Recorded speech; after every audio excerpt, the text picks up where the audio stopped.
All right, welcome back, guys. Welcome back for another video. Let's go and get down to the bottom of this, ranking the controversial top 10 centers of all time.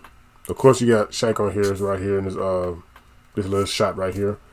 Of course, you're gonna have Wilt, Kareem, Patrick Ewing, Hakeem Olajuwon.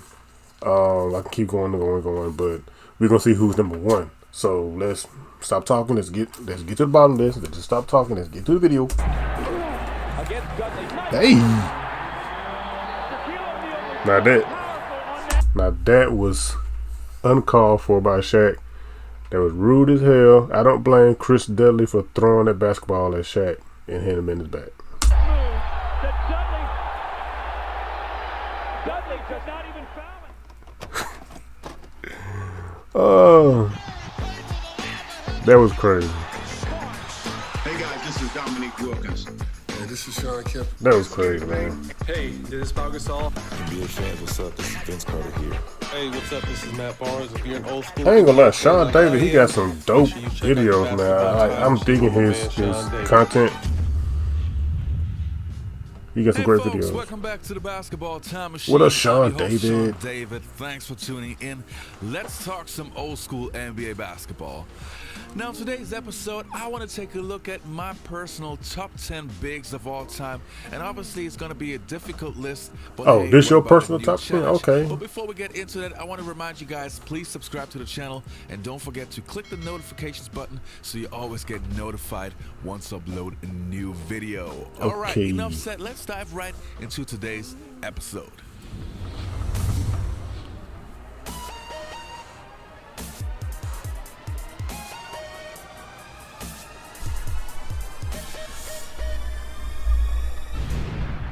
Oh, here we go. Now, obviously, there are different ways how to approach this list, so how am I going to do it? Well, I want to do it like this. If I was able to draft those players, in what order would I draft them?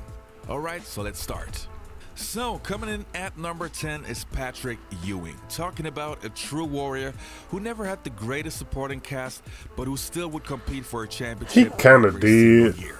A big He kind of did when he was with New York. He had at one point he had Allen Houston, he had Charles Oakley, you had Anthony Mason, John Starks, Charlie Ward, you had Chris Childs. You had some players, man, but man.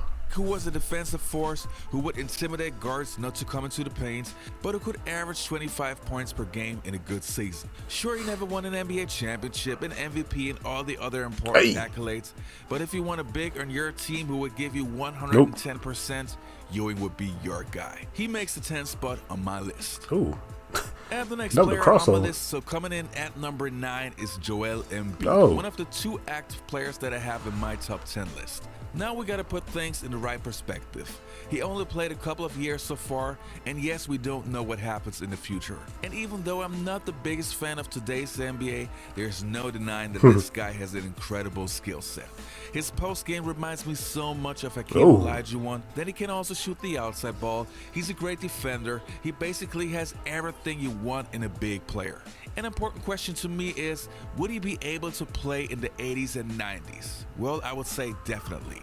If he wins a championship in the future and maybe the MVP award, he rightfully deserves the 9th spot on my list.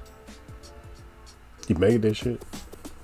And the next player, so coming in at number 8, is also the second and last active player, Anthony Davis. Of course, Anthony Davis. Whoa.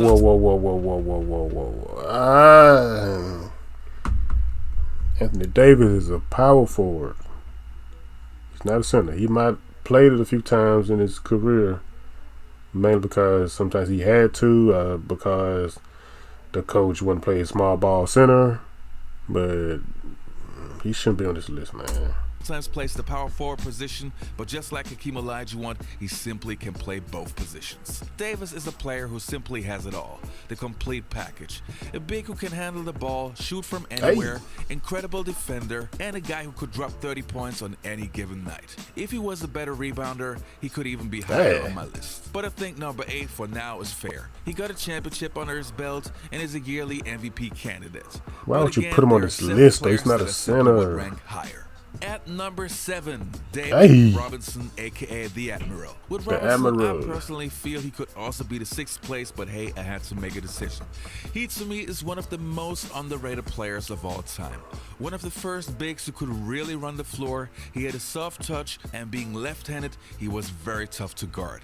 Robinson is probably one of the quickest players on the list, very fast first step, incredible defender, Look at him. and even more important, the perfect leader. Hey. He once scored That's- 71 hold on, that points shit in a was kinda single ugly. game, was Low the key. MVP of the league, the defensive player, the rookie of the year, so he deserved a good 7th place. And the next player, so coming in at number 6, is the chairman of the boards, Moses Malone. As Oh, a kid, forget about I was Moses. a huge Moses Malone fan simply because I loved how he dominated the boards. In his prime, he was the best big in the league, even surpassing Kareem Abdul-Jabbar. He was a 3-time MVP, a Finals MVP, an NBA champion, and a player that on a good night would give you 30 points. If I would have to draft my big, I simply would pick 4 Damn. players ahead of him. And another thing that I want to mention is that he had such an incredible team that, of course, he won many championships, and not taking anything away from Russell. I mean, he was playing against the Los Angeles Lakers and Will Chamberlain. But all I'm saying is that the odds were not against him. And taking a look at his overall skill set, I simply think that there are players who were better than Russell. So he gets a good slapping 5th everything. place. So coming in at number 4, the reason why I could not rank Bill Russell higher. Before I get to the rest of this, who y'all think gonna be number 1? Is it Wilt or is it Kareem?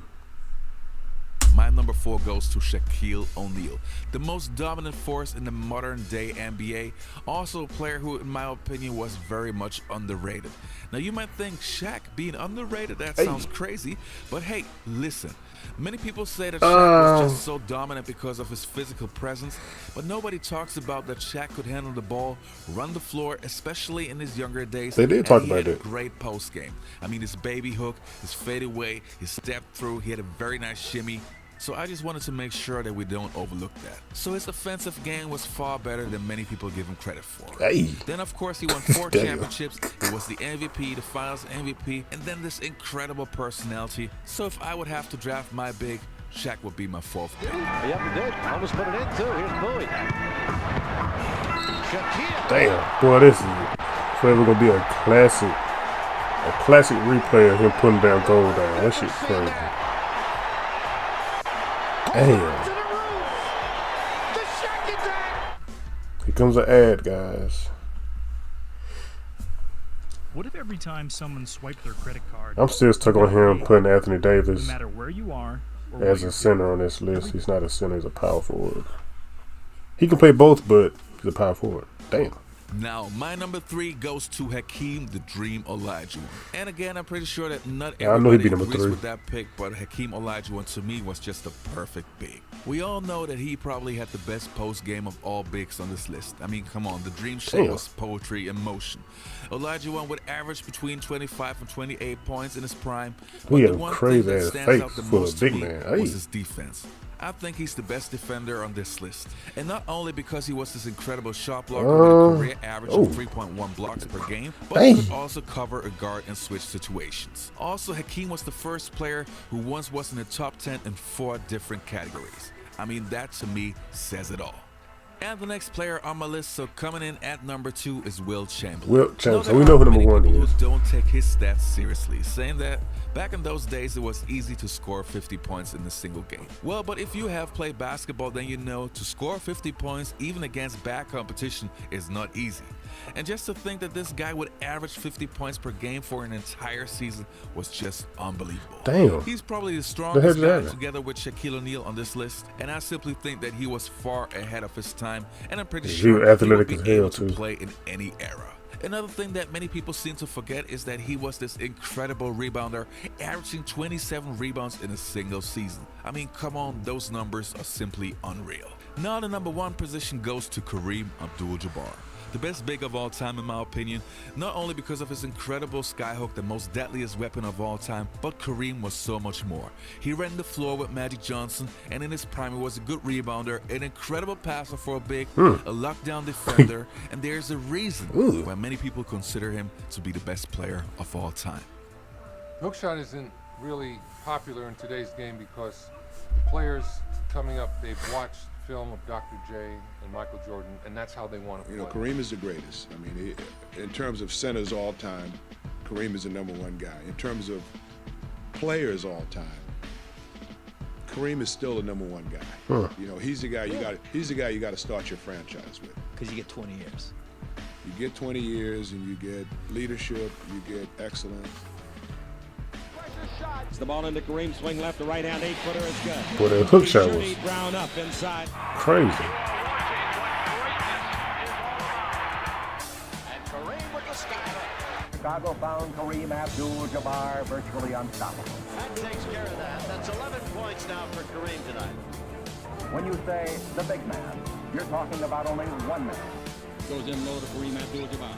Kareem swings left, shoots right. 12-footer, good rhythm, and he got it. All right, you guys, that was it for today's episode. Don't forget to leave. All right. Yeah, it's getting hot. Let me know who y'all top 10 centers are of all time. And if you got Anthony Davis in your top 10 centers, slap yourself. He's not a center. He's a power forward. He's listed as a power forward. In my opinion, he's a power forward. I don't care what nobody say. But, hey, everybody got their own opinions. But let me know what y'all think about his list. He said it was his personal list. I thought it was like like a list that somebody higher than him made. I don't know. But thanks for watching, y'all. Subscribe if y'all new, and come back for more videos. Yeah.